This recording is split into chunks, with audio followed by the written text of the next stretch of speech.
বৃদ্ধ লোকটি তার পুত্রবধূকে বলল, মা, আমার এই প্যান্টটা আধ হাত লম্বা হয়েছে, কেটে একটু ছোট করে দাও না। পুত্রবধূ বলল, বাবা, আমার হাতে সময় নাই।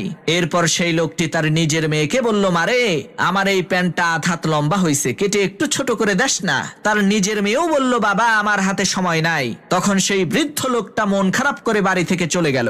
তখন সেই বৃদ্ধ লোকটার স্ত্রী চিন্তা করলো, আহারে, আমার স্বামী বুড়া মানুষ, কয়দিনই আর বাঁচবে, একটা প্যান্টই তো পরতে চাইছে, দেই একটু সেলাই করে প্যান্টটাকে ঠিক করে দেই। এই চিন্তা করে সেই বৃদ্ধ লোকের স্ত্রী ফুল প্যান্টটাকে আধাত কেটে ছোট করে জায়গা মতো রেখে দিছে। এদিকে বৃদ্ধ লোকটার পুত্রবধূ আবার চিন্তা করলো, আহারে, আমার শ্বশুর ছোট একটা কাজ দিছে, না করলে খারাপ দেখা যায়, দেই প্যান্টটাকে কেটে একটু ছোট করে দেই। পুত্রবধূ ও প্যান্টটা নিয়ে আধাত কেটে সেলাই করে জায়গা মতো রেখে দিছে। অন্যদিকে সেই বৃদ্ধ লোকটার নিজের মেয়ে, সেও চিন্তা করলো, আমার আব্বা প্যান্টটা কাটতে কইলো, কাটলাম না, এটা কি ঠিক করলাম?